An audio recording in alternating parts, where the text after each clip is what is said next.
Hi, I'm Dave Barnes. And I'm John McLaughlin. And welcome to Dadville. Dadville is a podcast where we talk about life, love, and the pursuit of awesome dadding. It's funny thoughts and deep talks. So please, enjoy your time here in Dadville and enjoy this episode with... David Thomas, Mayor of Dadville. Man, when John and I started the Dadville podcast, we had no idea what we were doing. I mean, zero idea. That was till we found Anchor. Exactly. Anchor is a free service that will help you build and distribute your podcast. It's so easy that it allows you to record and edit your podcast right on your phone or your computer. Anchor will distribute your podcast for you so that you can be heard on Spotify, Apple Podcasts, and many, many more. That's right. And they'll help you make more money on your podcast with no minimum listenership. So download the free Anchor app or go to anchor.fm to get started. Folks, look, people demanded it at this point. It's become synonymous, David Thomas and Dadville. It's become something that is, he's our most notable resident.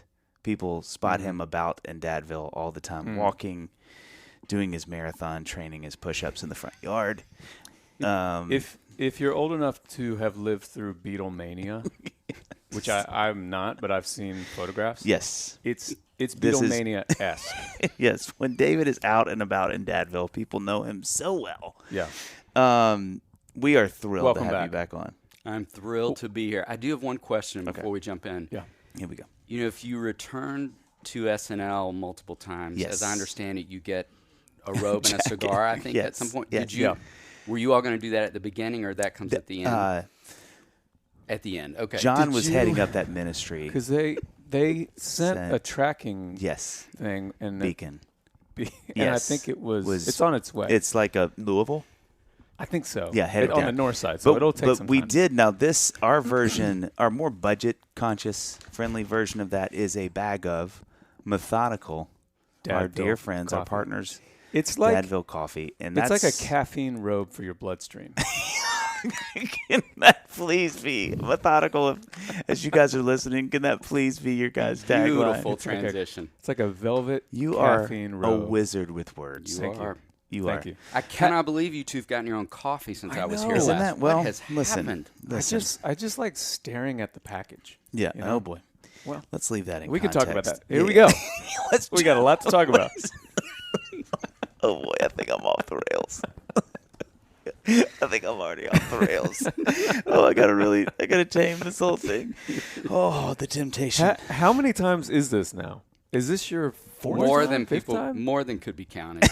I thought you were about to say more than anybody else, and that's all that matters. That's all that matters to you. all that more matters. than anybody else. Yes. I do want to say, I don't know if I've said this before, and if I have, deal with it. But if this were a TV show, like if we televised Dadville and we had a recurring expert that we brought out, and this guy walked out, David Thomas, I would be like, come on. That's not a real expert. That's not a real expert. He's far too handsome. You got some glasses, and you went to a modeling agency, and he's reading a script or something like that.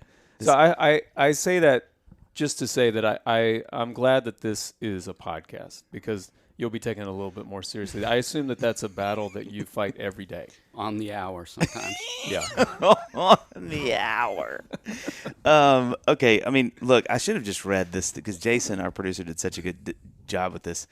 David Thomas, the current Dadville heavyweight world champion with a record 4 appearances. Oh, there we go. 4 appearances. I mean, y'all know him, but I'll just do the much abbreviated brag sheet, catch up. Director of Family Counseling, Boys Counselor, and Group Leader at Daystar Ministries here in Nashville. Featured in the Washington Post, we call it the WP, and USA Today, which we call USAT. Yep. We're on a sprint to that together. Written 7 books, with 2 coming out in 2022. What's the other one? The workbook and the book. Oh, my gosh, man. You're like a little library over there. Raising Emotionally Strong Boys, which is the book we'll be talking about today, will be released June 14th. Co-host Raising Boys and Girls podcast, which I think you guys had kind of a power couple in recently. It was, you could feel it. The town is abuzz. Dadville is a Dadville buzz. is a buzz. Dadville's a buzz. Annie and I were on, and that was. I mean, David, I know we told you before. If you could have seen Annie and I, like thinking about that, she must have said 100 times in the car as we drove her. She's like, I don't, and she was 100% sincere because that is all she is. And she said, "Why are we on? Why? What do they?" She in 100% sincerity. She was like, "Why do they have? Why are we going on?" And I was like, "Well, I think they just want." She was like, "Are they going to ask us like?" Is this like a Carrie situation? And I was like, babe, I think. And she was like, I don't, but I really don't understand why they want. Like, are we like going to be an example of things to not do well? So thank you so much for having us on, by the way. And here we are again. So you have this new book. Give us, so Raising Emotionally Strong Boys.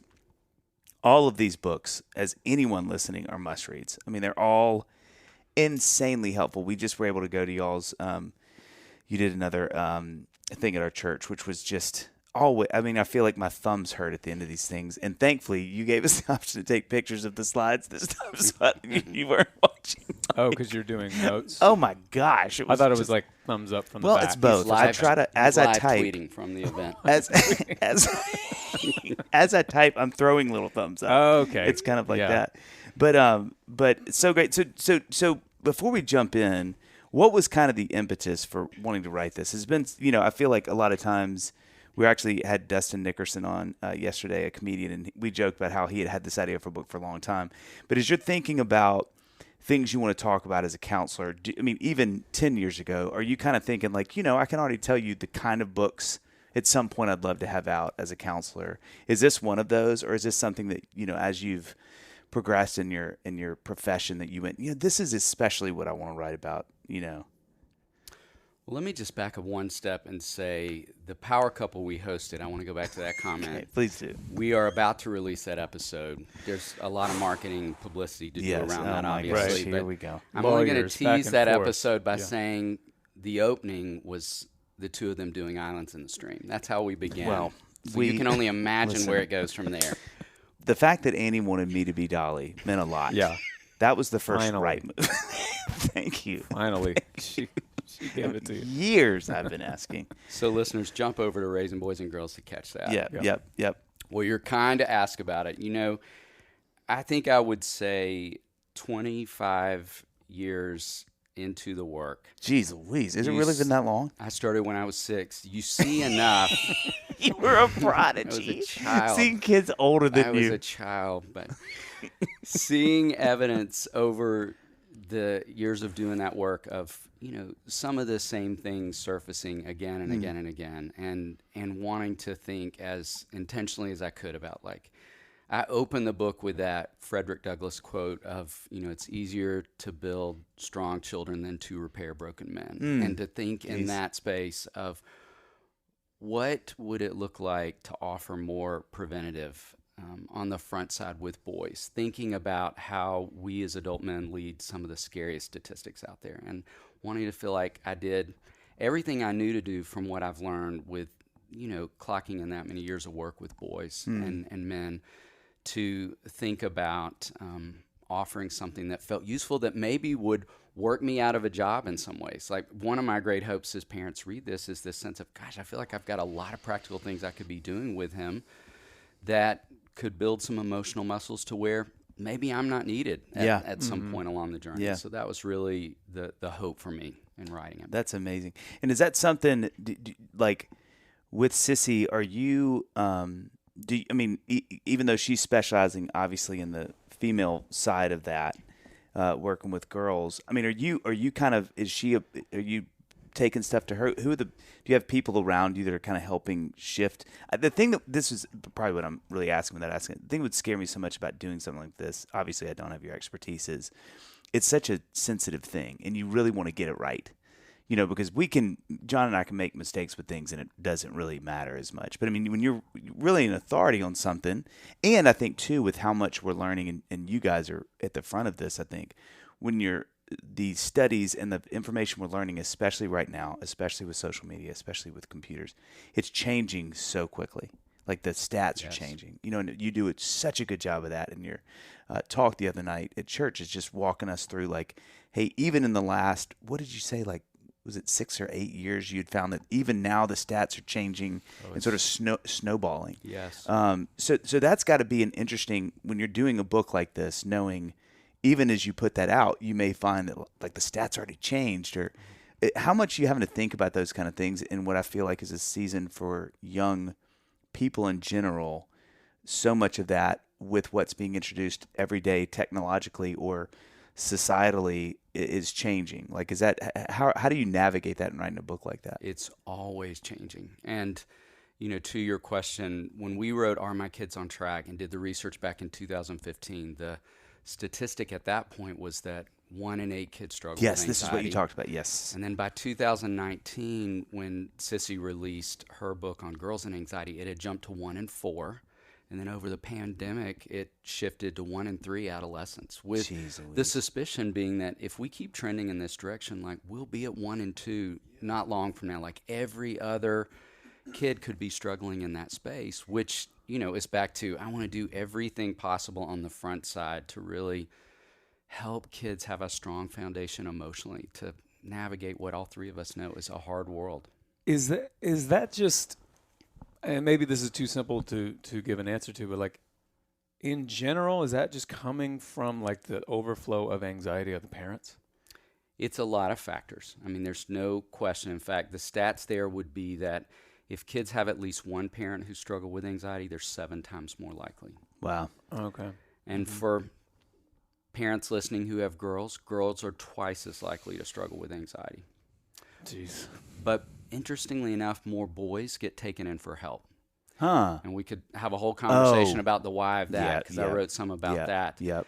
But there is a greater vulnerability, like there would be with a lot of things, if a parent has struggled in that space. But there's no question that technology is a significant ingredient, because, all the research that's been done in that space of, the summary statement being kids who are on technology less report being happier and have less anxiety and depression. Kids who are on it more are more vulnerable. So it's a lot of factors. It's not just one factor, but it's a lot of factors. And then I would, add to that, I think about everything in the pediatric space, all the different arenas where kids exist. We have turned up the volume. Like, think about the age-old phrase of kindergarten is the new first grade. Like, there's truth to that. If we look back 50 years ago at what we were doing in first grade then, it's what we're doing in kindergarten now. Wow. We've accelerated academics. We've accelerated athletics. Really? That's a thing? Yes, absolutely. Oh, I definitely feel that with our girls' homework. I mean, it's the stuff that Luca is learning in 3rd grade that she's bringing home that needs help with. I mean, this has been years and years and years ago, but I'm like, I swear I was not doing this until like 5th grade. Oh, For gentlemen, just wait. Like, my kids in 8th grade took classes I took in high school. My kids as juniors and seniors took classes I took in college. Like, everything's accelerated from the front side of the educational journey to the back side. And then think about athletics. Like, I talk about that in the book, that when I was growing up, I knew tons of guys. I'd be curious if this was you all's experience. Like tons of guys who played multiple sports every year. And that's rare. I don't work with a single high school kid who plays 3 sports anymore. Really? By the time they're junior because or they senior. got to put all their eggs in one basket. That it's a 12-month experience for a lot of kids in their sport. And so it becomes impossible. And then think about the number of kids that we know who have the kinds of injuries as at 14, 15, 16-year-olds that would take them out. So we've accelerated every arena, which is another key ingredient. That as we dial up the pressure and the expectation, we set the stage for more anxiety. Potentially dumb question, which is actually something we specialize in here. I specialize. I'm sort of the doctor of these. Why is that? I mean, maybe this could be a TED Talk, I'm sure, but like of answering this. But why do you think that is? Those things get it. Like, what is causing the acceleration? Well, I feel like the like, what's the word? The desire to like lean toward that is a good thing. Is like just progress, right? Certainly. And I would say to what you're both saying, I think we could agree that as a culture, like, we are a more is better culture. Yeah, yeah, yeah. And in some spaces, it is. Like, Right. But think about the internet. Like, we have access to more information. That's a great thing. We've never had so much access. And our kids have more exposure, which creates more anxiety and could access some really scary. I have a whole chunk of content on boys and pornography in this. It's like, when I was growing up, it was really difficult to get the guy behind the counter at a convenience market to sell a boy one magazine. And that would be the most exposure you could have. Now a boy could sit in his room and access thousands, millions of images in a short period and not of time. even want to. Sure. Yeah. Just in an innocent search or asking some kind of normal developmental, I'm curious about this question. Right. So it's both and. You know, the access to more is a great thing, and it's a scary thing as well. Johnny, he's the man, and if he can't do it, nobody can. John. Dave. No. Oh. Yeah, it Sorry. should have been. I get what you're doing, though, because, you need to say my name. Because your name's But Dave. it's your song, so it should have. It's my song. It is. It's a great song. No, thank you. So, question I have for you. Would you rather have someone read your diary Okay. or steal your identity online? Oh. Yeah. That's tough. But Okay. you know what? Thankfully, I use ExpressVPN to keep all my online security safe and secure. Look at you. Why don't you just use incognito mode? Do you know Well, about that? let me tell you something. Okay. Incognito mode does not hide your activity. It doesn't matter what mode you use or how many times you clear your browsing history or anything like that. Your internet service provider can still see every single website you've visited. That's why, even when I'm at home, I never go online without using ExpressVPN. People be thieving.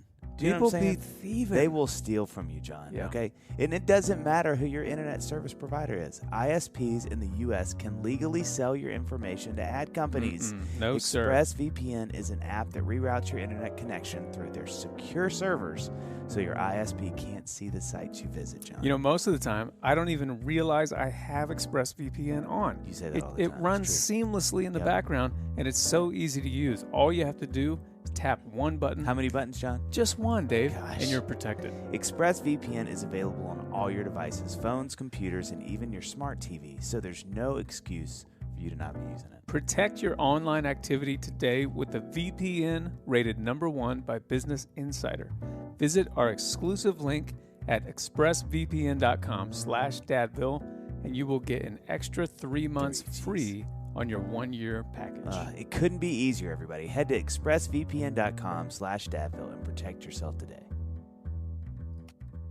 So watch, this is where you're going to see some of the professional podcasting hosts. Here we go. And I don't. I love it when he does this. I can't wait. I love to watch him. Do it. Fasten your seatbelt, listeners. The thing that people don't understand is it's a blessing, but guess what? A burden too. And that's what you don't know when you Heavy sign up is for the it. Thank you so much for that. So I want to talk about technology. So with preparing to be with you, John and I were talking about how we kind of had all these questions that we just selfishly wanted to ask. You know, you've been so great at helping with Q&A with other people's questions, but we were like, man, it'd be fun to just kind of ask some things about what we're walking through in our families that I bet will translate into other families that are listening, and parents that are listening, but which I think is at about 500, 600,000 an episode. But I think easy. But I think so. I want to do that, and oddly enough, the transition, which you started talking about technology, this is one of the things we wanted to ask you about, and it's kind of a two-part question. I was sitting with Annie and kind of going, okay, you know, we've got the grand poobah. He's coming. She started to get emotional, screamed, just started crying. And I said, you know, is there anything that you'd like to ask? And she had a couple. One of those was, you know, there's around technology, which, again, you talk about, and that's kind of the second question I have with the book. But she was saying, you know, there's a quote. I'd never actually heard this. You don't want to be the first, but you don't want to be the last with your kids. Maybe that's something that y'all say with, like, kind of introducing them to technology. So you don't want them in their class or their community or their friend group that, like, you know, they're the first, but you also don't want them to be the one that's, like, kind of trying to catch up with everybody. And some of the questions were kind of around this theme, and you'll hear, but what freedoms do you give? What devices are better than others, if that's even a thing? And then how, really primarily, how can a child gain independence and have good access to technology in a way that's, like, helpful or good or what you would hope for, I guess? That's a lot of questions. Those are great questions. And first thought would be this, when we talk about not being the first or the last, the thinking behind that being that if kids are the first in their community to get access to everything, those are often kids that when I was growing up were known as fast, or now probably it's more cutting edge, that I don't think helps kids develop in a healthy, helpful way.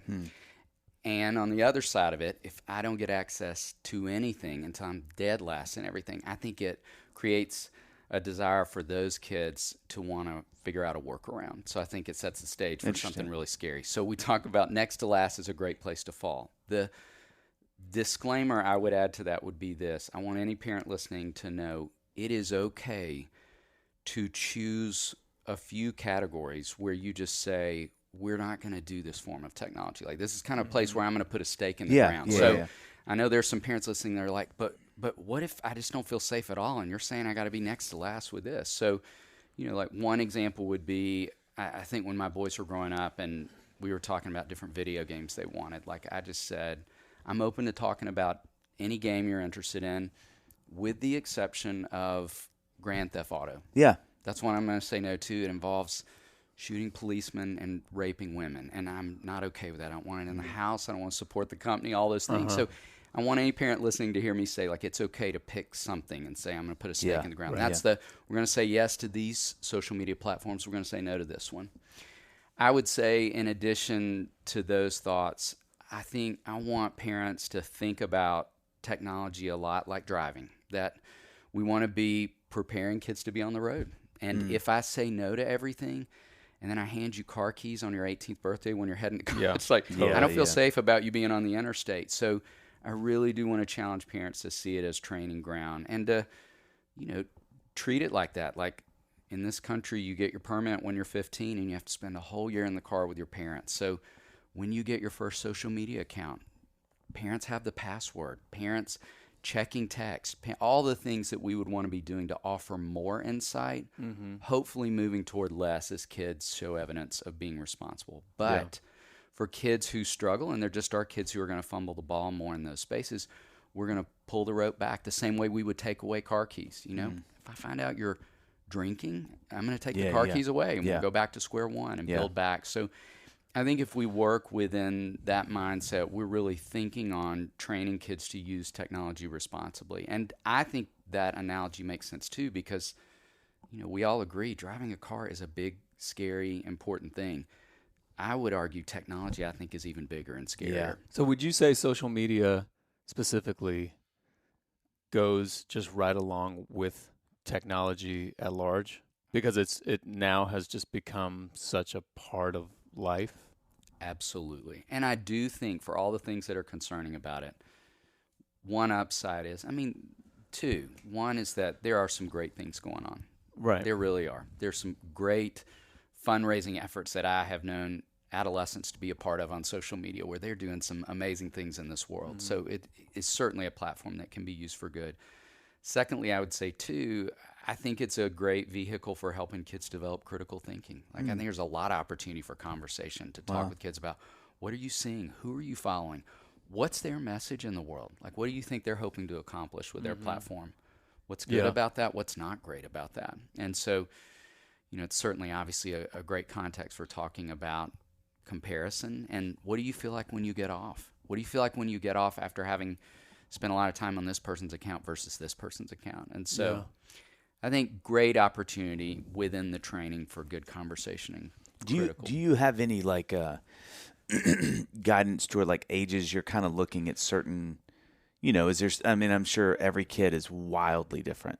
So this is a little bit of a tricky question, but do you kind of have, for anyone that's listening, at this age, we're kind of looking about this much screen time and these kind of things they're participating in this age, I would say you're 100% correct that I think it's unique to the kids, because I've known some kids who were so responsible, so conscientious that, back to the driving analogy, I felt fantastic about them being on the road at 16. And I've had some boys I've worked with that I've said to their parents, I want you to slow that down, and we're going to reassess around 16 and a half and see where he is. But there wasn't enough evidence on the table that he could handle that enormous responsibility well. Now, I would also say to that I do want to challenge parents to pay really close attention to the starting points that have been set for a lot of social media platforms. Like the number 13, for example, with Instagram didn't just get picked out of the air. Like there was a lot of thought in terms of thinking about where are kids developmentally in terms of readiness, emotionally, socially, cognitively, to be able to handle that. And that's the beginning point.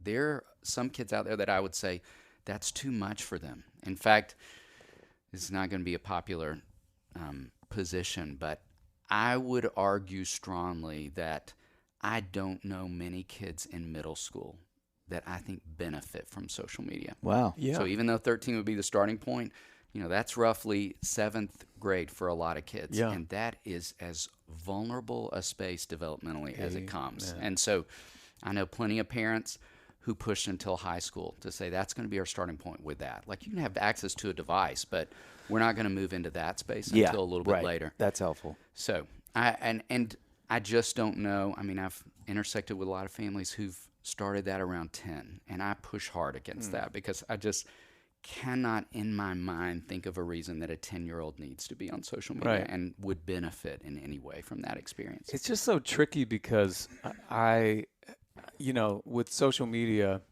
I think the analogy of the car is great because, you don't want to just keep this part of being a human being on planet Earth from our kids for whatever reason. And then all of a sudden they go out into the world and then they figure out all the nuances and pros and cons of that thing on their own. That's basically you saying, like, I don't want to parent through this for my own sake. So you deal with it when the day comes.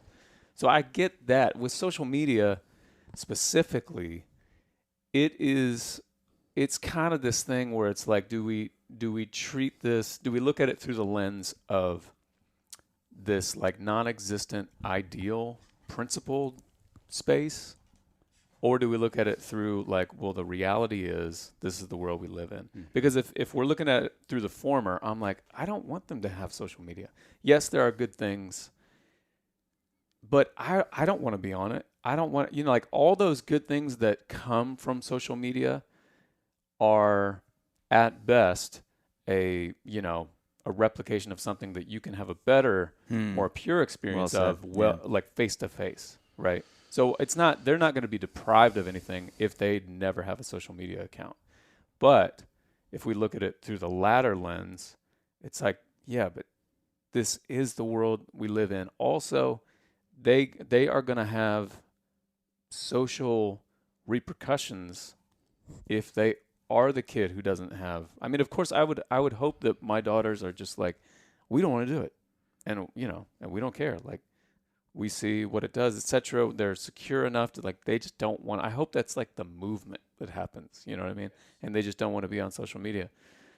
But and I sort of pose this as just the three of us as parents, not so much you as the expert to sign off on something like this. But that's kind of how I oscillate between those two. I'm like, do I look at this through the lens of like, well, let's parent them when the time comes? Is it 13? Is it 15? Whatever. Let's let them have a social media account at 15, let's say, and let's help them kind of navigate in the way that you so well articulated. Like, how do you feel when you're on this? Let's help them kind of go out into the world and deal with social media. That makes sense to me, but also there's just such a huge part of me that is like, no, I don't ever want them to, under our roof, no social media.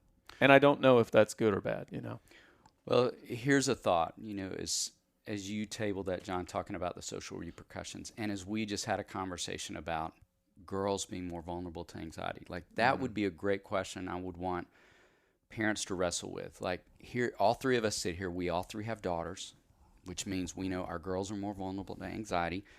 We know that 1 in 3 are going to struggle with it in adolescence, and we're thinking about their emotional well-being alongside the social repercussions. And so it's like, I want to be evaluating both as I'm making the decision about the starting point.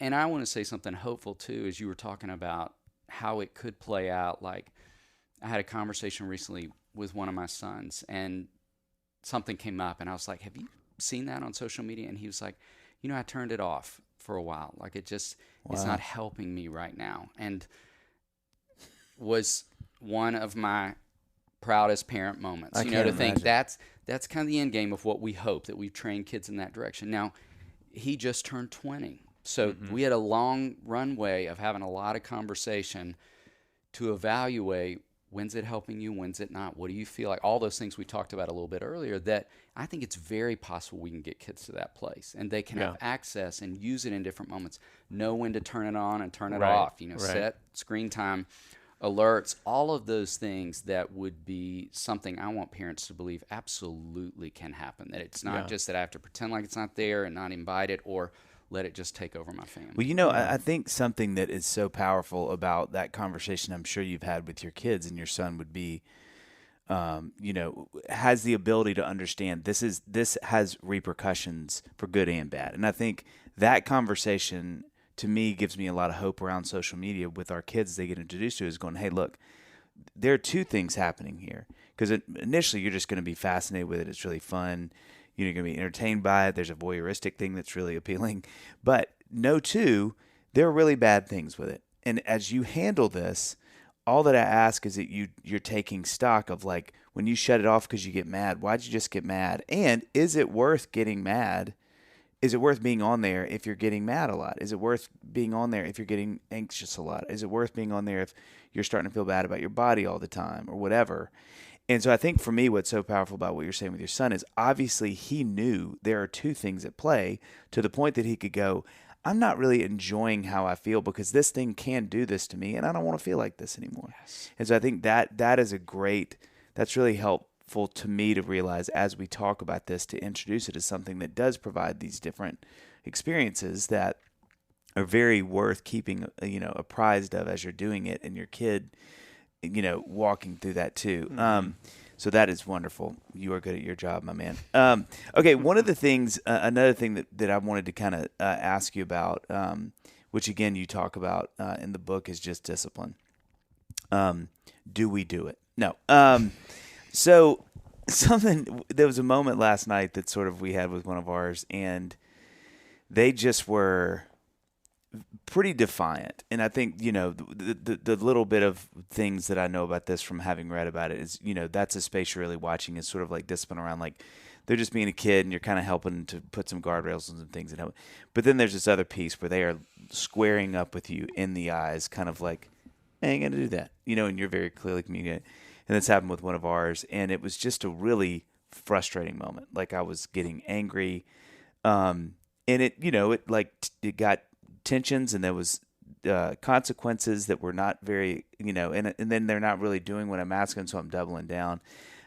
In those moments, I guess one of the things that I'm wondering is, like, I know as a man, a lot of this is about respect.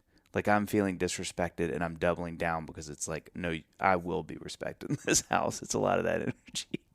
But this was a different moment because I really felt like they were looking at me going, who wins? Because I'm down for this fight. Like, this is a hill for me to die on. And so I think for me in those moments, I'm really trying to figure out how you navigate that energy. Not just, I've called you 5 times, stop playing basketball and come inside. That's just, that's a whole other conversation. But this is a very much like, and it's like, let's do it, Dad. How do you navigate those moments? Like, as a parent, and maybe especially as a dad, when you're like, oh, this is like go time. This is a little Ebenezer moment where they're like, let's see who wins. And I'm testing my, a lot of things, but like, what do you do in that moment? Like, how do you handle that? I think the first thing you do is exactly what you did. Like, I love within asking that, you talked about how aware you were of yourself, because at the end of the day, we want discipline to be about teaching. It's not first about punishment, which I think is what we think about first often. Right. But it is about helping kids make connection. That's the teaching part of it. And if they aren't in a place, if they aren't regulated enough to make good connections, which a lot of kids are not when they're amped up emotionally, or we're not in a good place to offer the teaching because we're so amped up. Yeah, right. No one's going to get what they need. Yeah. In that moment that you described, I can just picture like 99.8% of my brain shuts off. Oh, and yeah. all the blood goes to this one section that's like, I will win this. Yeah. I will win. The Lord is on my side, and I will teach you. Like that is as binary as it gets. Oh, yeah. You know, Yeah. like I'll win. You know? Yeah. Sorry, I cut you off. No. And because that's the case, that's where we could miss the opportunity for teaching. And we as parents could over-parent or over-discipline in those moments just because I'm responding out of my amygdala, not out of Right. what I want to have happen. And so I'd say to any parent listening, it is never a bad thing to say, we're calling a timeout right now, both of us. You go to this space, I'm going to this space, and we'll circle back up and talk about what's going to happen next. Oh, wow. Giving opportunity for us to get regulated in kids. And this whole book is about regulation, like how we do it well, how we help kids do it well. That was so much a focus in this book for that very reason. I would say nextly in those moments, I think kids testing boundaries is a normal part of development. And, we talk so much about how boundaries create security, and the strongest willed kid out there never wants to be the strongest person in the room. Right. Though their behavior can communicate. That's they so don't well want said. it because That's it doesn't right. feel unsafe. If I'm 10 and I'm the strongest person in the room, there's no grown up to take care of me. Right. And so in those moments, God, that's so. if you could even say some version of that back to yourself, like, you know what? Testing boundaries is normal. He's needing some security. He may be acting like he wants to outperform me. He never does. Like, he doesn't want to be the strongest person in the room, no matter what's going on. And then last thing I would say is we just talk a lot about how all behavior is communication of some kind. So I would also just say trying to dig into what is he needing right now? Yeah. What else may be at play? What's underneath at this point? And does it matter, like this scenario that Dave just painted to you? I'm thinking of the millions and millions of listeners we have right now. Some of them are thinking, oh yeah, my 4-year-old does that all the time. And some of them are thinking that is exactly how my 13-year-old acted last night. Are those two scenarios, would you be like, okay, for person A, here's some thoughts. For person B, different situation. Like you handle it differently because developmentally, maybe this is what the 4-year-old's going through. Or is it the same? Like, no, it's the same basic elements, 13 and 4. You know what's interesting about you picking both those ages? There's a lot the same about those two. Now, I would say I think there could be some difference John just is based really on smart. Just FYI. Yeah. Just He to read is. him. Yeah. But what's interesting I'm about 5 steps ahead in this conversation. always has been my experience. Or behind. But it's one of the two. There's But steps. usually I am. There's steps involved. But what is similar is that in both those moments of development, kids are craving a lot of independence and autonomy and test driving that in different ways. And there is, I think we've talked a little bit about this before, this skills and needs discrepancy that's at play. Like, it makes me laugh how often I've heard 13 and 14-year-old boys say things like, it's ridiculous that you have to wait till you're 16 to drive a car in this country because I could do that right now if I wanted to. Totally. To which I always think, I would never want to be on the road with a 14-year-old boy, ever. But Even I if get they're that just you in the believe you car could. with me. Yeah. just True period. that. Yeah. But believing I have all the skills to execute this. And I think Right. it's why 4-year-olds would say things like, I can buckle myself in. Yes. And they can't always. Right. They're Is jabbing that at the buckle and they because those can't. two ages come at like at transition moments or something like that? What's the parallel between those two ages? Those two are different identity formation stages of development where kids are just wrestling with their sense of who they are. And that's a lot of what's at play, I think, in both those spaces. John Dave. That was good. Did you end with a V? I did, but because I Joff? kind of was Okay. trying to land with your ending. All right. Anyway, Dave, Yeah. I think we finally made it. You knew I was going to do. I think we finally made it. You're ending everything with a V. Yeah, it's a season of it. No, I think we finally made it. Yeah, I did too. Did we get, when you say it that way, Yeah. it makes me think, did we finally get our name on the billboard? I've Nope. been calling that guy all the time. Yeah, that search continues. But No. we have our own signature coffee blend. John, stop. Dadville coffee. Stop. What are the three? It's ever since I met you, Uh-huh. when you were at Anderson University, Yep, there were 20 three years things I ago. told you. Yep, and they were all the same thing. What were they? You said, What's your name? And I want to have a coffee blend with you. I can't. And are you telling me that today that dream is realized? It is realized. Don't do this to today. me. Don't do this to me. Listen, I was drinking coffee this morning, and it had a certain joie de vivre about it, okay? I think it's actually the Dadville blend because I looked at it. Of course it is. Listen, I looked at it and I thought, no, that's actually too good to be true. That's one of the 3 things I've wanted in life that are actually, as you said, the same thing. And it's that we have a Dadville blend. Methodical, our homies, our home slices. So good. The coffee roasters with the mostest roast their coffee to best express the life it lived, John. Yep. Okay? Respect the bean, The Dave. place, the weather, the soil, and to honor the skilled people who cultivated it. Methodical roast coffee to order so you always receive the freshest That's right. beans possible. And when I drink it, I taste hints of chocolate, Yeah. graham and brown sugar. Yep. It's what? And a little bit of just good times. Ew. That's just in there for free. Visit methodicalcoffee.com for more information and use the discount code Dadville for 10% off your first order. Spoiler alert, I know exactly what I'm getting myself for Father's You know what's Day. crazy? Yeah. I'm getting myself the same thing. Oh my gosh. Don't forget to visit methodicalcoffee.com for more information and use the discount code Dadville for 10% off your first order. Well, let me ask you this: what I found myself doing to finish the story in humility and vulnerability here, I walked upstairs, sat with them, and said, "Listen," and this could have been, I'm being really vulnerable because you may be like, Dave, leave. We're taking you down to Daystar. We're all going to sit around you and pray. We have a thing we do with tea leaves. It's really helpful and emotional. But I just said, listen, you need to understand something. Like, when I ask you to do something, I want you to do it. And you doing what you did is not going to work here because that's not how we work. Just basically kind of putting some groundwork around, like, every time you do that, we're going to have a similar response. And so, is that a terrible move? Not at all. Okay, because the whole time I was doing it, it's like, man, this could be like the moment. Like, fast forward, cut to her in therapy. And Dad always said, that's never it's going to happen. And that's, that's why I steal. Are you saying that because you're taking away her, like, independence or Well, sense just of... I in the moment, I was like, I feel like this is right because I feel like this is a great way to establish some boundaries and her have appropriate expectations. But I also was like, guys, this just machismo, like John Wayne. Like, let me tell you something. Like, that's never going to work here, you know. But it felt, Great, John Wayne. Thank you. I was like, who is this, by the way? Just nondescript cowboy That's guy. a stunt double. That's Jim Wing. Jim But I mean, is that good? Sort of that's something I find a lot with the 3 of them. Is like those moments I found myself saying, like, hey, just so you know, you can do that. That is your choice, but this is going to be the response.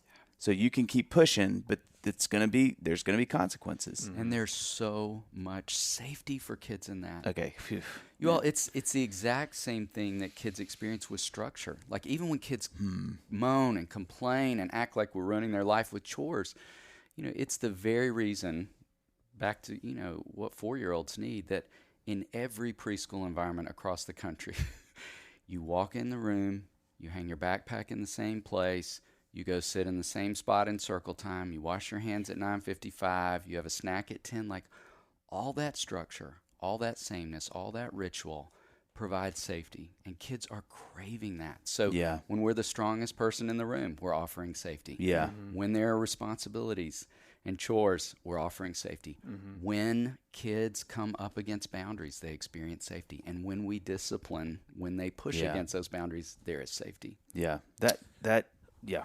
Can I ask one more possibly dumb question? Because as you're talking about your scenario, I was thinking about the scenario that I had when I had the girls to myself a couple weekends ago, and I was so excited. We talked about this. Yes. So the scenario that brings this up for me is Amy was away for the weekend on a much deserved getaway, and I had the girls to myself, which I was so excited about because it never happens. It maybe happens once a year. And so I was so excited, and we're going to do, like, movie night. And what do you want? You want to bring the mattresses downstairs? Let's do it. Let's build a fort out of the neighbor's house, whatever. And so we're having a great night. We watched a movie. We had pizza. We had ice cream, all this stuff. It's like 10 o'clock. It's pushing 10, and I've asked them in a fun dad voice, "Hey, all right, guys, why don't you go get your PJs on and brush your teeth, okay?" Ignore nothing. 2 times, 3 times, 4 times. By the 5th time, I'm like, inside, I'm a volcano, but on the outside, I'm like, I will not be robbed of this fun weekend. I'm fun dad. I'm gonna give it a one more go with the fun tone. All right, guys, let's get up there and brush your teeth. And they just not listening. And so I just yelled at them. And one of the girls starts crying. One of the girls seems not affected at all. And I tell you what, like the mixed feelings I had about both of those scenarios. I'm like, I hate that I made you cry, my baby girl, but why aren't you crying? You should both be crying. And I put them in timeout. And so my question to you is, just in general, how should we feel about just raising our voices? Like, part of me in that moment is like, I gave them 5 freaking chances. Like, but is it ever appropriate to raise our voice? I mean, I like yelled at them to the point where, again, one of them just started crying. I like in that moment, I feel like a complete failure as a father. And I apologize to them for yelling, which when I was doing that, I'm like, I think I should be apologizing. I don't know. I just hate that I yelled, so I'm going to apologize. And it was fine. I think they were fine. It's fine. But of course, as I'm lying in bed that night, I'm like, this will be the thing they remember. They won't remember anything else about this weekend. Book 5 years from now, session with Sissy. It will be in their 300th session with Sissy, and they'll only be talking about this. In general, would you say you should aim to never raise your voice? And I just want to confirm, you were not a failure. And we are just going to do that. Like, it's just going to happen. And I love that you used it as an opportunity for repair. Yeah. And that sense of, this is not who I wanted to be in this moment. And I would say, part of what I talk a lot about in this book is how we get ourselves from stress to settled, or chaos to calm is sometimes what I call it. And I would want to encourage any parent listening, like, I talk about how that's our work first, and then kids' work second.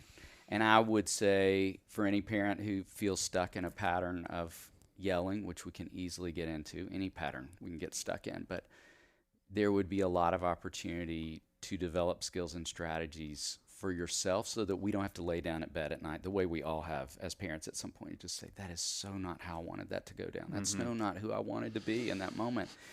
And that when we blow it, we move toward repair. But we hope, the long game becomes kids getting to see more and more opportunity for us practicing something different in front of them that gives them so much space and permission to be practicing that for themselves over time. Yeah. But, it's interesting, John, a few weeks back, I was in the airport trying to get from Nashville to Orlando, and it was that day. Do you all remember that day when there was a record number of flight cancellations? And driving to the airport, I kept getting delayed text. And then I arrive, pull into the airport, and I get a cancellation text. And so I'm like, all right, go on in and go to the gate and try to figure it out. And at that point, I just didn't have any idea all of what was happening weather-wise around the country, and then flight shutting down. There were some mechanical things going on. Anyhow, for all the travel I've done in the last decade, I have never seen anything like what I saw in the airport that day. And imagine. I have never seen as many adult men, like professional men dressed in suits, well-educated people, losing their minds. Like, I've never seen so many adult males screaming. I mean, certainly there were women losing it too, but it was noticeable there were more of our gender screaming at gate agents, like somehow believing they had control over the weather in this world. Right. And it was, I think, one for me, I felt really thankful the book was being printed as this was happening. And you're thinking, okay, this is a great reminder. Like, any of us, and I'm not saying that from a place of judgment, like, I could feel myself. Like, I had all kinds of fear. Like, I've got to get to Orlando. I have to speak in the morning. Like, and I'm panicked. Do I need to get in a car and drive? All these things.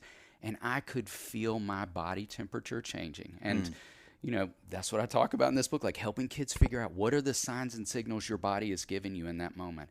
And I could have easily been any of those men screaming at a gate agent, which would have been productive for no one. Right. Not for me, not for them. And because I've been immersing myself in this content through the research, I was like, could say to myself, go to the gift shop and get a water. Start walking around the airport. Mm-hmm. Get on your phone and try to book a flight on another airline. Like, I could start strategizing, not because I'm more skilled in this place, but just because I have been camped out in all of this research for some time. And so think about that within the context of parenting. Like, what would it look like in those moments? Like, do something productive for yourself so that I get to be more of who I want to be in this world. As a father, as a man, as a human being, as a person of faith. And So can you lean in, which you talk about this in the book, but why is it so, I mean, you again, this is something you address. Why is it so hard for men to deal with emotions? Why is that so difficult? Again, and John and I, one, we know this, but two, this is not something that's particular. Listeners.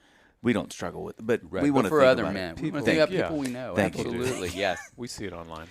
There was this fascinating research I came across when I was working on the book that, spoke to so many of the things I know, but a few I didn't realize were as bad as they are at this point. Like, I found all this data about, how we as males are less likely to reach out for help. We're less likely to talk about significant life events.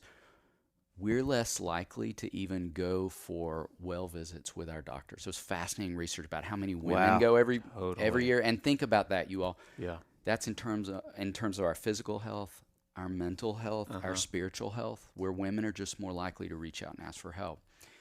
Then you jump into the really scary stats. Like, we lead the stats for infidelity, sex addiction, substance abuse, self-harm, suicide, on and on and on. And you scale down, adolescent boys lead the scariest stats in those spaces as well. And so you see the connection. The scariest statistic I came across was that globally, across the globe, one man commits suicide every minute of every day. Good night. That's what we've reached at this point for us as males. Obviously, the stats are a little bit less in our country, but across the globe, that's the reality at this point. And so I don't share all that to scare anybody, but just hopefully to create this sense of urgency. Like, we've just got a lot of work to do. And if we jump from that scariest place all the way down to what can we be doing with young boys to help them learn to ask for help, to help them learn to talk about when they feel afraid, to help them learn to navigate what I call just the discomfort of life, which is the price of admission for being a human being in this world, so that I've been practicing those skills, so that my dad's been practicing those skills in front of me, so that kids just get to see this on the grown-ups they trust the most in this world, that we could be having a crazy fun night. I'm so grateful you shared that story, John. And then it's like, I got really amped up, and I'm learning to do these things to get me from stress to settled. I'm learning to do these things when I feel out of control, when my body's sounding these sirens and alarms inside of me, and this is the work that I need to do in these different moments. Whether I'm in the arena of parenting, whether I'm trying to get from Nashville to Orlando in the airport and flights are shut down, whatever the situation may be. And then think on all the things that our kids are going to face in the everyday of their life, where they're going to feel these big emotions. I didn't get picked for a team. I studied hard for a test and I bombed it. Everybody around me got asked the homecoming dance, and I did. Whatever it may be, it's time to take the ACT. It's time to apply for college. All these different moments when our kids are going to feel these big emotions around the discomfort of life. I want kids to feel prepared. What are the? This is another thing you talk about in there. What us being dads, what do you feel like the things that kids need, especially from each of their parents? So. As we're developing these skills, as you said, and how to sort of grow into not only as kids, but as parents now, but when you think about a dad and what he can offer emotionally to a child and a mother can offer, what are those things? I do think there are some things unique to gender, and I talk about for moms of boys, how you are a boy's first and most intimate experience with the opposite sex. So he's going to learn so much about what it looks like to interact with females through his relationship with you. And that moms are, for a lot of boys, the safest place on earth, the person that he'll tell the most to. Yeah.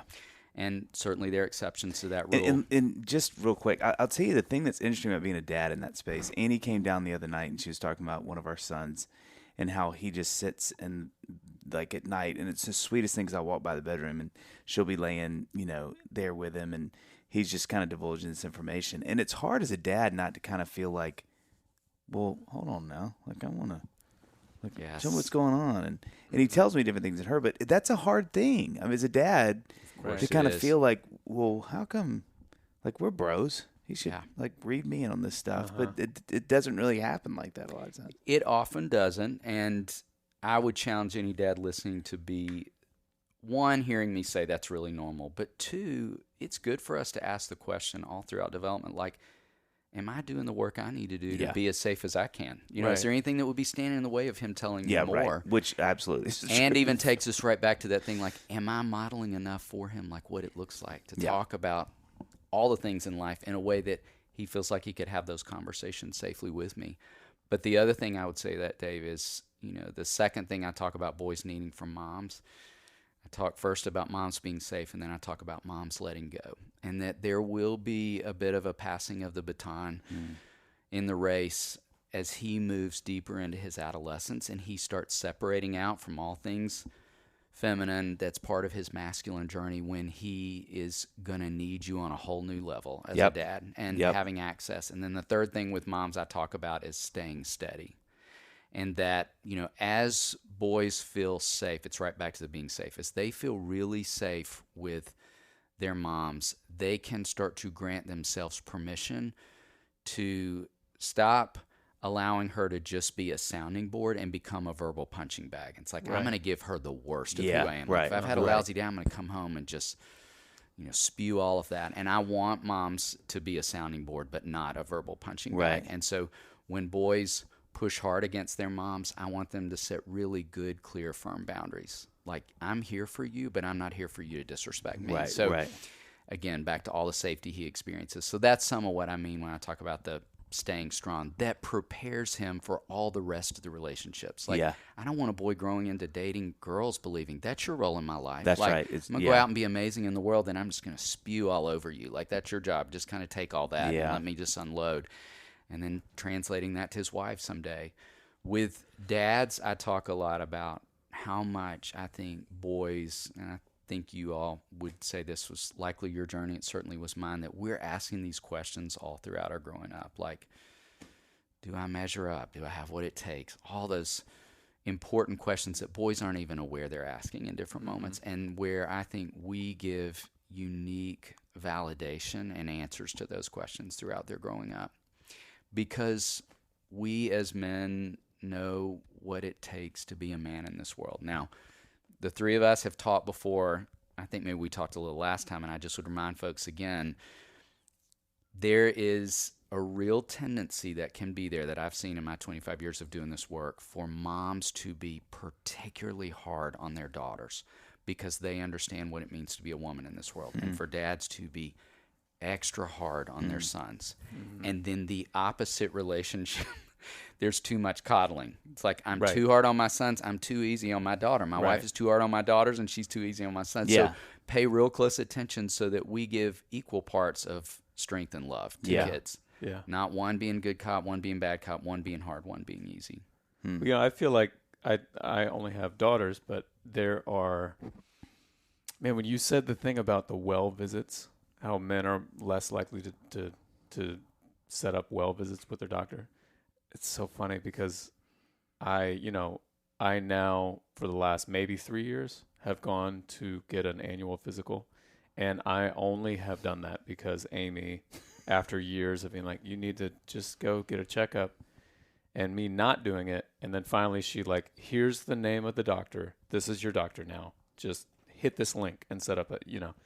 And I don't think of myself as being I'm not like a stereotypically masculine alpha male, like, if I get a sickness, I'll heal myself or whatever. The Lord is on my side. But I, as a dad of daughters, I feel like I'm particularly have my eye out for areas of life that are stereotypically labeled as masculine. And I want to, as much as I can, take the gender normativeness off those so my daughters will see. So I guess so my daughters can figure out what they want to do without feeling like, oh, I got to go left here, because no, girls don't go right there. You know what I mean? And when you're talking about the how men don't set up well visits for themselves, it's like in some subtle whatever way we as a society say to our boys, well, that's leaning feminine to ask for help, to acknowledge that there may be something. And when you break it down, it doesn't really make sense. It doesn't hold up as a feminine thing, of course, or as a masculine thing or whatever, but it's definitely something that is true in our society. Oh, I talk about how we have absolutely gendered emotions and the different ways that we do that. I even talk about how often we ask girls how they feel about something, and we ask boys what they think about something. Wow. And how important the other direction is. And we don't even realize we're doing it. Absolutely. Like, I want us to ask the girls we love more of, what do you feel and what do you think? And I certainly want us to be asking boys more of, what do you feel about what's going on around you? And can I throw in one other assignment that I would love for any dads listening to think about, that I think is another part of where we do this? Like, I often have asked kids over the years in my office, like, who are your mom's 3 closest friends? Wow. And I can't tell you how often kids can rattle it off like that. And then if I say, who are your dad's 3 closest friends? Louise, man. How many boys can sometimes name 1 but can't get to 2 or 3? Yeah. And some boys can't name 1. Or if I were to ask, like, tell me about that person, that's somebody my dad works with. So it might be a coworker, but not necessarily a friend. Sometimes it is. And men listening, I just want to challenge you in that space. Like, I want your kids to know who you spend time with. I want them to know when you spend time with them, what comes from that time. Like, I think it's so great when we're just sitting around the dinner table and you're like, John and I recorded a podcast today. Can I tell you something I learned about that? Like, something John and I sat around for 30 minutes and talked about. Like, I so want kids, boys in particular, to overhear those kind of conversations with their dads, that's what intimate friendship looks like. You know, I made it a habit that my pastor is one of my dear friends, and that I would talk with my boys about, I walked with Carter today. Can I tell you about something I learned that I just hadn't thought about? And so I want him to hear us talking about attending to our physical health, our mental health, and our spiritual health. Like, when we're doing that, how we're doing that. I would even, this may surprise folks hearing me say this, I would even want you, if you're in counseling right now, to be talking about that with your kids. I sometimes will have parents be like, but doesn't that scare them if they know we're in marital counseling? Aren't they going to worry about our marriage? No. I think it gives kids peace of mind. Yeah. I've had kids in my office say, who know their parents go get marital counseling, to say, will you tell my parents to go meet with their person? Oh, my gosh, that's hysterical. And I think every time I hear kids say that, I love that. Like, I love that you know your parents have a person. And what you're telling me is you're picking up on something's going on between them, which, let me just also say, kids have their thumb on the pulse of a family way more than we give them credit for. They know. Like, and we can easily believe that only our daughters are reading the room. That's a great word. And I 100% am here to tell you that boys are reading the room too. Yeah. They may not have all the skills in place and be as intuitive in terms of how they absorb and what they do with that experience, but they're feeling it. They just often don't know, which is what the book's about, what to do with it. Dave. John. I could hear the breath. I knew you were ready. Hey, question for you. What's your favorite sound? Oh, gosh. I've never asked. Yeah. And I've always wanted to know. That's fair. I've been waiting for you to ask.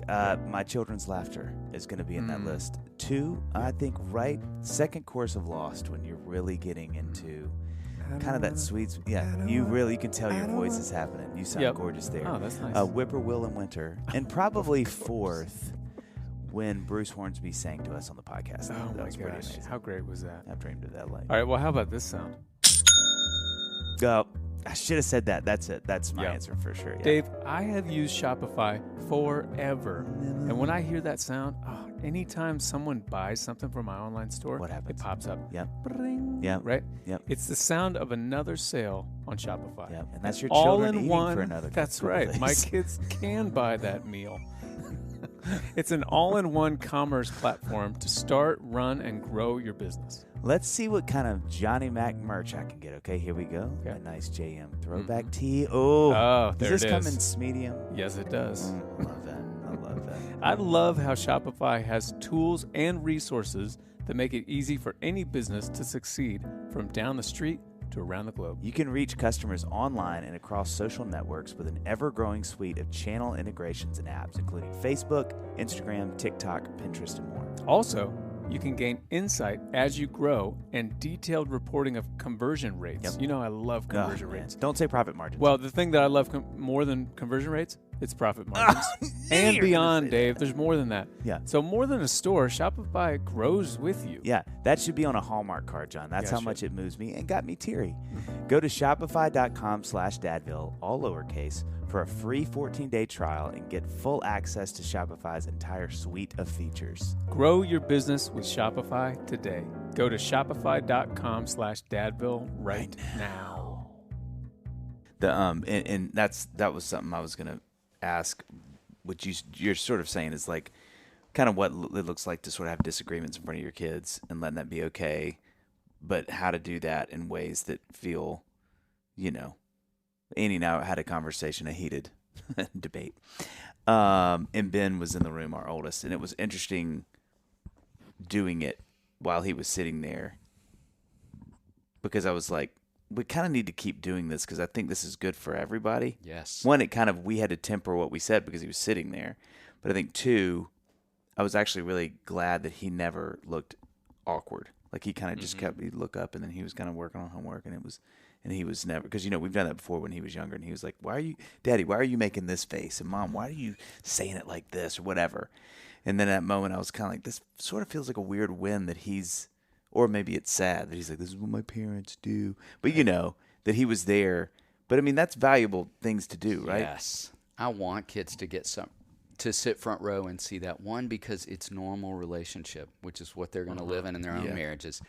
And evidence of what it looks like for two people who love each other to disagree with respect. Yeah. To, again, to our conversation, pay attention to if there's a moment where it's like, hey, sweetie, we probably need to take a time out. Like, I need a minute because I feel kind of worked up. I just so wish more kids got to sit front row and watch their parents say things and do things like that. Like, here's what I'm going to do for the next 2 minutes, and then we'll come back together.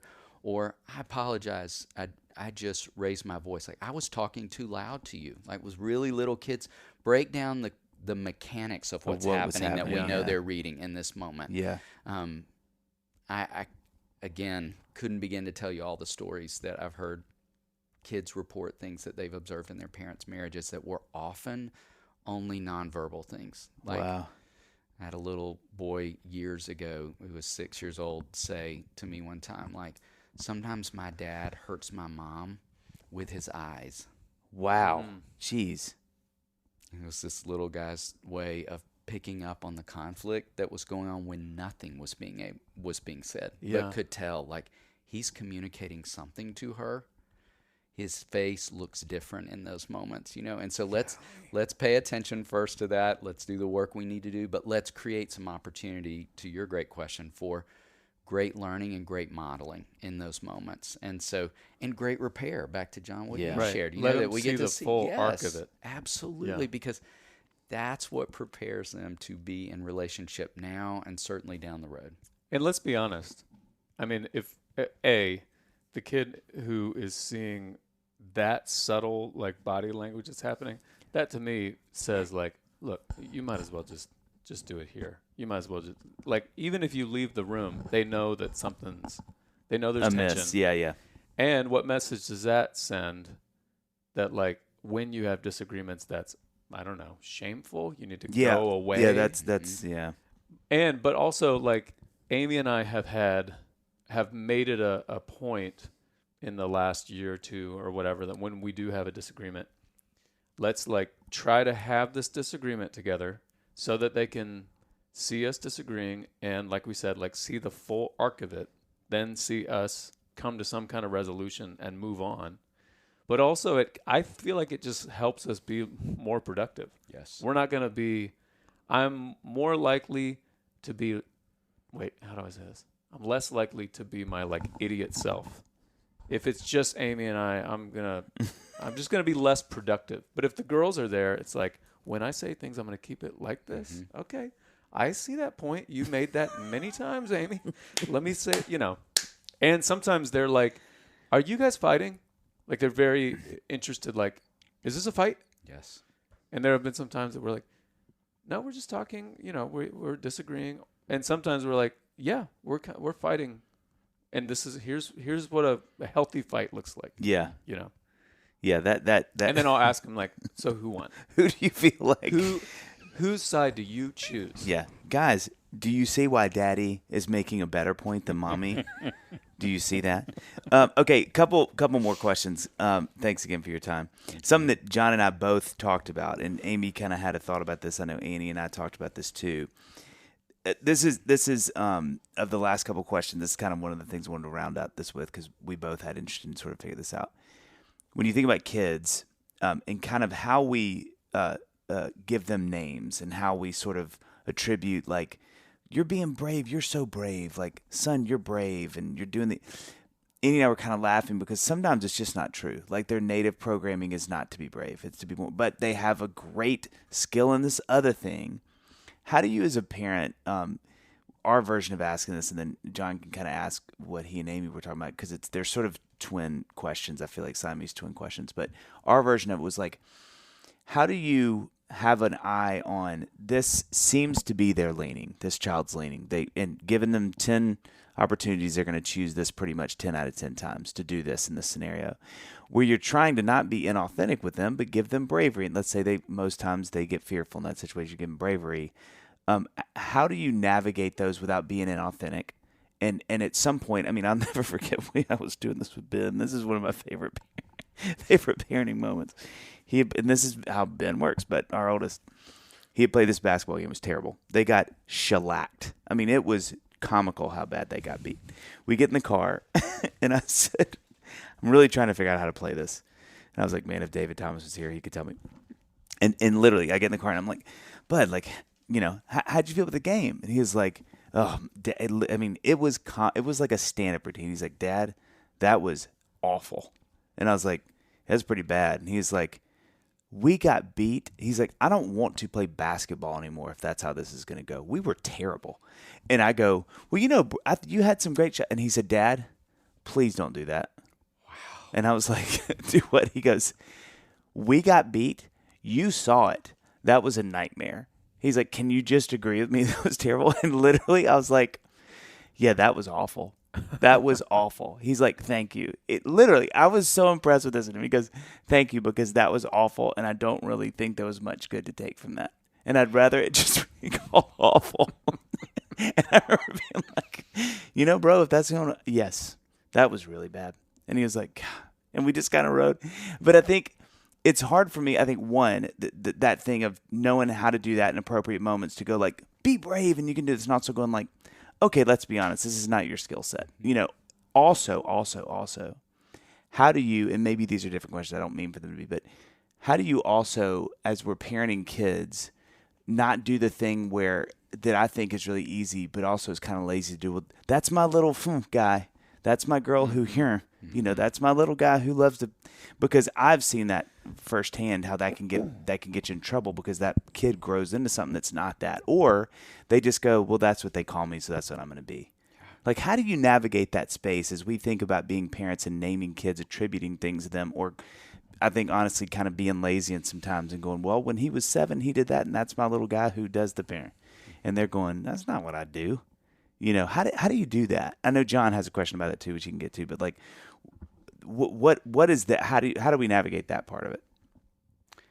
I would first say I love that you started with a question, and I love it for 2 reasons. One, because you weren't going to make a declaration about how that game went down until you gave him an opportunity for his own reporting, and then followed his lead. And then he reminded you, which I love that you told that story, because I want every parent listening to be reminded of that. Like, kids want truth tellers. Huh. And I think they can see through us when we're not. Like, nuh-uh, that was awesome. It's like, no, it wasn't. I mean, Ben nailed it. It was awful. It was not only not awesome, my it was age awful. dunked on me, Dad. This is weird. Absolutely. And so I want to challenge parents listening to know that I think kids want that in all seasons. All seasons. Because if we aren't truth tellers front to start in the most important moments when they're needing it, they just won't believe us. Wow. We haven't established ourselves as trustworthy sources. So Right. I would nextly say I think we can create opportunities for what I call practice. Like, what do you want to do with that? And I would even back up one step and say, I would, following a game or following an event like that, when we know, again, there's a lot of emotions in the equation, not do a lot with any declaration like, I'm never playing basketball again. Yeah. But, maybe say something like, I get why it would feel that way. I want to talk more about it later, but just take some time off. Get some distance away from that. What do you need right now? And so at a later point, we could pick it back up and say, when we were talking, you said this. How does it feel right now? And often I think kids in those moments would say things like, well, I don't really want to quit, but maybe I want to be in a different league because we keep having to play these kind of teams. So there again, creating opportunity for connections and critical thinking and a lot of things. I would say to your second question, I'm grateful you brought it up because I really do think there is a strong tendency to do that. And I think it happens every day in parents that we're naming certain kids only in certain ways. And at the end of the day, I think we're making them one-dimensional creatures, which none of us want to be. Right. Like, you all are not only artists. You are brilliant artists, but you're also fathers, you're husbands, you're sons, you're friends, you're all these things. We're all these things. And so We're coffee icons. That's you well. are. geez. I was waiting for you to say it, but I did miss that one. Yeah. But giving kids opportunity to grow into a lot of different things and not making them one-dimensional creatures. So I would watch for that. I sit with a lot of parents who, when they sit down to even describe their kids, will say, like, he's the funny one. Yeah. He's Right. our firstborn anxious girl, and I just think Yeah. that's unfair. That's some of the evidence of what you're seeing right now. And then guess what? We got a whole runway of development to get to see a lot more evidence. Well, wouldn't you say that there's such power in those subtle word choices that we use, that you like saying something like, he is so brave, he's our brave one, or whatever, versus he was brave in this last night in the game. He was really brave. Yes.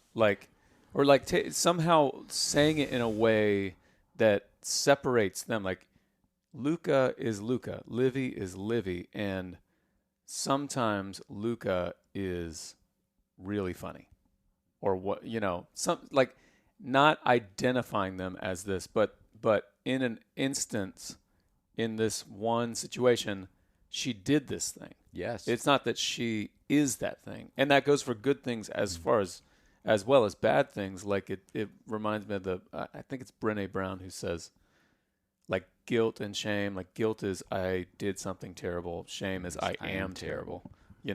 Like, those slight little terminology differences, I think make a lot of difference. Absolutely. And it's like you're saying, to how we ask boys what they think and girls how they feel. It just seems like such innocuous little things that we do that we don't even think about, that are well intended, that hopefully we're becoming more and more aware of the ramifications of it. Yes. Yeah. Well, and to your great point, I think if we are always, even think about that, because it sounds so positive. If I'm always naming, you're so brave, you were the brave one. Yeah. Think about the pressure and expectation that can put on kids too. Like, that's my only job. Yeah. And if I've got any fear going on inside, I better not let that show. Yeah. As Because opposed then to, that's an identity issue, yes, not just an isolated situation that you can deal with. absolutely. And kids, oh my God, this is so obvious to say, but I think I'm always reminded how much kids change. Like, and and I get it. Anybody out there that's like, that does this, I am with you, and it is a struggle of mine because it's just easy to do. It's easy to see one of my kids have a tendency for a year of doing something and going, that's my little strong girl. That's my little brave boy. That's my little sensitive sweetheart. That's my little artistic, but it's my little musical.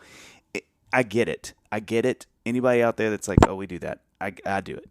But I think I've also seen the other side of that enough with friends my age who still struggle, still to this day. Like, my dad thinks I'm the thing, and that's what I sort of either do that when I'm around him, or I can't get him to understand that I haven't done that in 10 years, and that's not what I care about anymore. And it can really cause such schisms in families because a parent has understood a child as this way or named them in that way. And then years later, they're kind of going, hey, like, that's not really. And then they're like, what do you mean? And then it's like, I don't know how to change my interaction with you because I've based it on that for our relationship for the last 20 years. Yeah. And it's like, then it's just awkward because, boy, I got that wrong and you're different. It's just, it leads to so much confusion later in life. But I get, because I see that in me. I so badly want to go, can I just call you something and move on? Sure. Because then I don't have to keep paying attention and I can be selfish. It's getting a little on me right now.